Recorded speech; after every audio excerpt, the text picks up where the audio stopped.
ব্যয় বাড়লেও দেশ গঠনে অবদান রাখতে ভ্যাট দিতে আগ্রহী হচ্ছেন সাধারণ মানুষ। যদিও স্থানীয় পর্যায়ে তাদের দেয়া ভ্যাট সরকারের কোষাগারে ঠিকমতো জমা পড়ে কিনা তা নিয়ে সন্দেহ থেকেই যাচ্ছে। তারা জমা দিচ্ছে কিনা সরকারের সেটা তো নিশ্চিত হতে পারছি না। কেনাকাটার মধ্যেই তো সাইডে দেয়া থাকে যে কত পার্সেন্ট, এটা সরকার পর্যন্ত আসলে যায় কিনা, এটা যদি আমরা জানতে পারি তাহলে ভ্যাট দিতে সুবিধা হয়। প্রতি বছর রাষ্ট্র পরিচালনার যে ব্যয়ের হিসাব তুলে ধরা হয় জাতীয় বাজেটে, সেখানে আয়ের সবচেয়ে বড় খাত হিসেবে ধরা হয় ভ্যাটকে। গেল অর্থ বছর মোট ৩,৭০,৮৭৪ কোটি টাকার মধ্যে এই খাতেই এসেছে ১,৪১,৫৮৬ কোটি টাকা, শতাংশের হিসেবে যা ৩৮ ভাগের বেশি। চলতি বছরের মোট ৪ মাসে আদায় হওয়া মোট ১,১৯,৪৭৮ কোটি টাকার প্রায় ৩৯.৩% এসেছে ভ্যাট থেকে। আইন অনুযায়ী কোনো প্রতিষ্ঠানে বছরে ৫০ লাখ টাকার ওপরে বেচাকেনা হলে ৪% হারে টার্নওভার ট্যাক্স আর ৩ কোটি টাকার বেশি হলে ১৫% হারে ভ্যাট দেয়া বাধ্যতামূলক। যে ভ্যাটের ওপর অনেক বেশি নির্ভরশীল দেশ চালানোর ব্যয়, সেই ভ্যাট দেয়া নেয়া নিয়ে পরিষ্কার ধারণা যেমন নেই সব ক্রেতার, তেমনি সঠিক হিসাবও রাখেন না অনেক বিক্রেতা। আপনাকেই বলছি, ইন্স্যুরেন্স করলে সিটিতে সুরক্ষা পাবেন নিশ্চিত। আমাদের ভ্যাট দেয় না, যারা ব্র্যান্ড আছে তারা ওইখানে ভ্যাট দেয়, যেটা নিয়মে দিয়ে আসছে।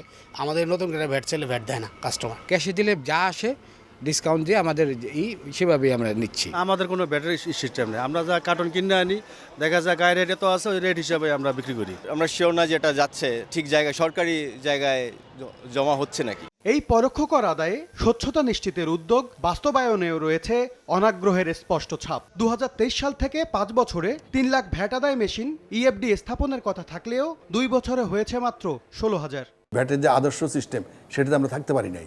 সেটা যদি থাকতে পারতাম তাহলে প্রত্যেক স্তরে যদি আপনার রেয়াত কার্যকর হতো এবং ইনভয়েস সিস্টেম থাকতো, তাহলে কিন্তু দেখা যেত যে ভ্যাটের যে হার এটা বড় ধরনের বোঝা হতো না। কারণ এটা শেষ পর্যন্ত গিয়ে মূল বোঝাটা হতো ভোক্তার উপর, যে ব্যবসায়ীদের উপর এটার কোনো চাপ সৃষ্টি হতো না। কিন্তু এখন যেহেতু সিস্টেমটা সঠিকভাবে কার্যকর না, ব্যবসায়ী মনে করে এটা তার উপর একটা চাপ, এই করের বোঝাটা তাকে বহন করতে হচ্ছে, আসলে কিন্তু প্রকৃতপক্ষে সেটা না। এই অবস্থায় ভ্যাটের উচ্চ হার না রেখে আদায়ে দুর্নীতি কমানোর তাগিদ অর্থনীতিবিদদের।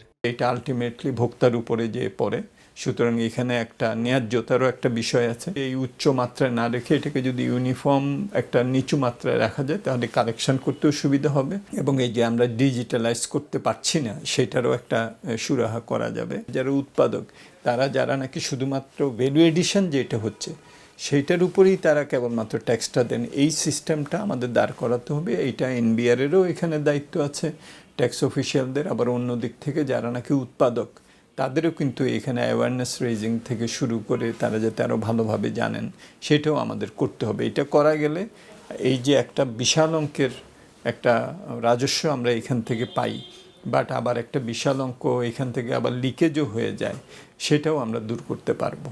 তথ্য বলছে দেশে ভ্যাটযোগ্য প্রতিষ্ঠানের সংখ্যা অন্তত ২০ লাখ, অথচ ভ্যাটের নিবন্ধন রয়েছে ৬.৫ লাখের মতো, আর রিটার্ন দাখিল করে মাত্র ১.৫ লাখ প্রতিষ্ঠান। এম এস আরিফিন, সময় সংবাদ, ঢাকা।